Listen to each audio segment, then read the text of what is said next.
Assalamualaikum warahmatullahi wabarakatuh. Hai, berjumpa lagi dengan Miss Vivi di pembelajaran sains. Bagaimana kabarnya hari ini anak-anak? Bismillah, semoga selalu sehat ya. Hari ini kita akan belajar bab 3 di kelas 7. Apa ya kira-kira materinya? Nah, kita akan belajar mengenai klasifikasi materi. Klasifikasi artinya adalah penggolongan. Kalau materi, apa ya kira-kira materi itu? Materi adalah segala sesuatu yang menempati ruang dan memiliki massa. Pertama, kita akan belajar materi berdasarkan wujudnya. Nanti kita akan belajar materi berdasarkan struktur penyusunnya. Oke, materi berdasarkan wujudnya dibagi menjadi 3, nak. Yang pertama, zat padat. Yang kedua, zat cair. Yang ketiga, zat gas. Perhatikan baik-baik ya. Kita akan cari tahu apa sih perbedaan dari zat padat, cair, dan juga gas dari tabel berikut ini. Zat padat itu mempunyai bentuk dan volume tertentu. Sedangkan zat cair, volume tertentu, tetapi bentuknya mengikuti wadahnya. Misalnya, Miss Vivi memiliki air di dalam baskom. Air dalam baskom ini bentuknya seperti apa? Benar, mengikuti wadahnya, yaitu seperti baskom. Ketika airnya Miss Vivi tuang ke dalam gelas, bentuknya seperti apa? Apakah tetap seperti baskom? Tidak ya, bentuknya mengikuti wadahnya, yaitu seperti gelas. Yang ketiga, zat gas. Zat gas tidak mempunyai volume dan bentuk yang tertentu. Lihat ya, kira-kira apakah kita bisa menyentuh gas yang ada di sekitar kita? Ciri-ciri yang kedua, zat padat, jarak antar partikel zat itu sangat rapat, sedangkan zat cair lebih renggang dan zat gas sangat renggang.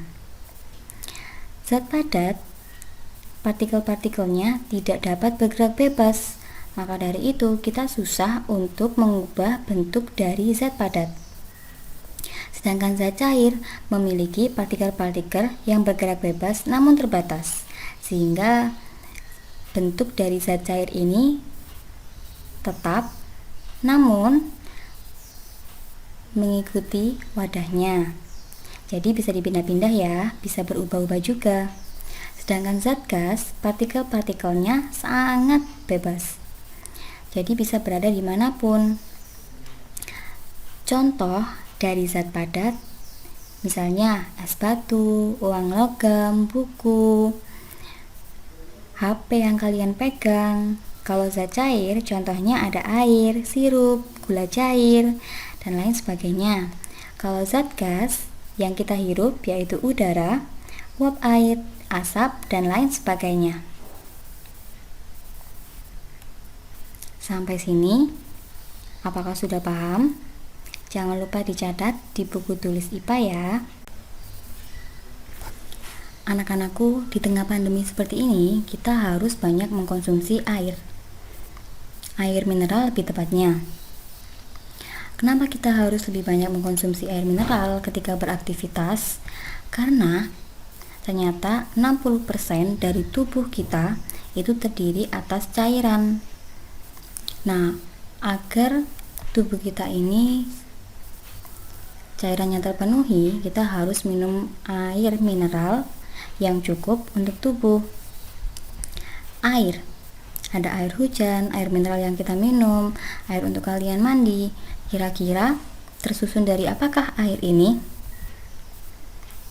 Air adalah senyawa yang tersusun dari 2 unsur, yaitu unsur hidrogen dan juga unsur oksigen. Perhatikan baik-baik, di sini ada beberapa kata kunci. Apa sih senyawa itu? Dan apa yang dimaksud dengan unsur? Baru pertama kali mendengar kata-kata hidrogen. Kalau oksigen sudah sering ya yang kita hirup. Nah, Untuk selanjutnya, kita akan membahas lebih lanjut mengenai materi berdasarkan strukturnya. Materi berdasarkan strukturnya dibagi menjadi dua, nak. Ada yang namanya zat tunggal, ada yang namanya campuran. Sedangkan zat tunggal dibagi lagi menjadi dua, yaitu unsur dan juga senyawa. Sedangkan campuran nanti ada jenis campuran heterogen dan juga campuran homogen. Campuran heterogen dibagi lagi menjadi ada yang namanya koloid dan juga suspensi, sedangkan homogen dibagi lagi menjadi larutan. Kita bahas dari yang pertama dulu. Ingat ya, materi berdasarkan strukturnya itu dibagi menjadi dua, zat tunggal dan juga campuran. Untuk zat tunggal yang pertama yaitu unsur.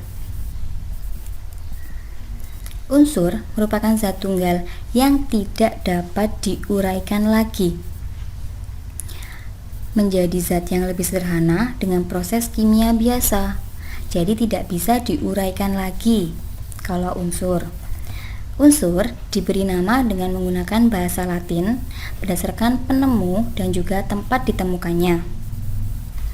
Untuk menulis unsur, kita menggunakan simbol. Nah, simbolnya biasanya dalam bentuk singkatan. Ini yang biasanya ada di buku paket IPA. Ini adalah tabel periodik unsur. Ini adalah unsur-unsur yang telah ditemukan di dunia. Contoh ya, nomor 1 H untuk hidrogen, nomor 2 He, helium. Perhatikan baik-baik, di sini hanya ada satu huruf saja. Nah, itu karena singkatannya. Kita bahas lebih lanjut mengenai unsur. Unsur dibagi lagi, nak, menjadi 3. Ada unsur logam, semi logam, dan juga unsur non logam. Unsur logam berwujud padat pada suhu kamar kecuali raksa. Kalau unsur semi logam wujudnya padat, sedangkan unsur non logam ada yang wujudnya padat, cair, dan juga gas. Unsur logam itu ketika ditempa itu dapat ditempa dan direnggangkan. Sedangkan semi logam teksturnya itu lebih rapuh dibandingkan unsur logam. Kalau unsur logam bersifat rapuh dan tidak dapat ditempa itu dibentuk ya. Unsur logam adalah konduktor listrik dan juga panas yang baik. Sedangkan unsur semi logam ini ada dua kondisi. Ketika suhu rendah, unsurnya tidak dapat menghantarkan listrik atau berlaku sebagai isolator. Namun, ketika unsur semi logam ini berada pada suhu tinggi, dia dapat menghantarkan listrik atau berlaku sebagai konduktor. Isolator dan konduktor ya pada dua kondisi. Nah, unsur non-logam itu semuanya non-konduktor alias isolator, tidak dapat menghantarkan listrik dengan baik. Kecuali satu ya, grafit. Oke, contoh-contoh unsur logam yang sudah ditemukan. Ingat ya, unsur-unsur namanya itu diambil dari bahasa Latin. Ditulisnya menggunakan sebuah lambang. Lambangnya biasanya adalah singkatan dari nama Latinnya. Contohnya ada aluminium, bahasa Indonesianya aluminium, lambangnya adalah Al. Contoh lagi aurum, bahasa Indonesianya adalah emas, untuk lambangnya adalah AU, dan lain sebagainya. Bisa ditulis ya tabel ini. Contoh unsur semi logam. Nah, Miss Vivi berikan dua contoh. Yang pertama boron, bahasa Indonesianya tetap boron, lambangnya adalah huruf B besar. Contoh unsur non logam yang sudah kalian kenal selama ini dari mulai SD mungkin. Nama Latinnya oksigen, bahasa Indonesianya oksigen, lambangnya adalah O. Ada lagi yang biasanya kalian gunakan untuk mengobati luka yang terkandung dalam betadin, misalnya obat merah. Nama Latinnya iodium, bahasa Indonesianya iodin, lambangnya huruf I besar. Oke, next. Zat tunggal yang kedua namanya adalah senyawa. Senyawa merupakan gabungan dua unsur atau lebih. Jadi misalnya jika ada dua unsur atau lebih yang bergabung melalui sebuah reaksi kimia, namanya adalah senyawa, bukan unsur lagi ya. Senyawa itu dapat diartikan sebagai zat tunggal yang dapat diuraikan menjadi zat-zat lain yang lebih sederhana melalui sebuah reaksi kimia. Contoh senyawa. Nah, yang sudah kita bahas dari awal tadi ya, yang dalam tubuh kita ada 60% air. Air merupakan sebuah senyawa yang terdiri dari dua unsur. Di contoh awal sudah Miss Vivi berikan. Apa unsurnya? Ada satu unsur oksigen dengan dua unsur hidrogen. Nah, untuk senyawa penulisannya menggunakan penulisan reaksi kimia. Untuk air penulisannya karena hidrogennya ada dua, berarti H2, duanya di bawah, satu oksigen, O besar.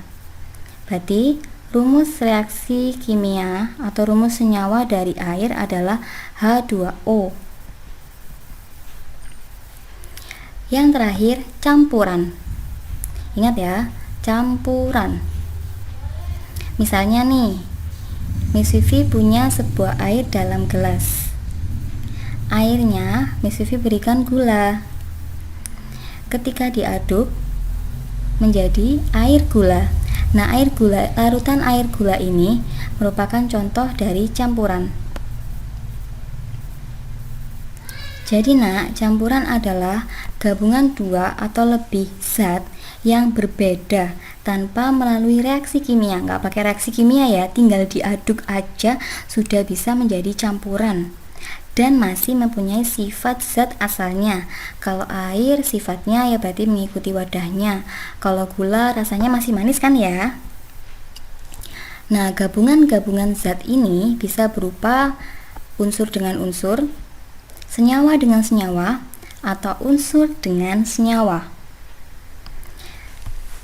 Nah, itu sekilas mengenai klasifikasi materi. Ingat ya, klasifikasi materi yang dibahas di sini ada dua. Ada yang berdasarkan strukturnya dan juga ada yang berdasarkan apa tadi? Di awal ada zat padat, cair, dan juga gas. Untuk selanjutnya, materi selanjutnya kita akan membahas lebih lanjut mengenai campuran.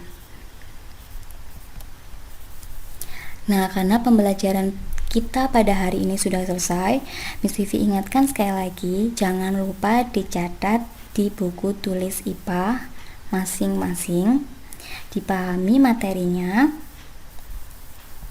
Jangan lupa juga kerjakan tugas yang ada di link. Oke ya, perjumpaan kita pada hari ini di klasifikasi materi sudah selesai. Semoga ilmunya bermanfaat. Miss Vivi akhiri.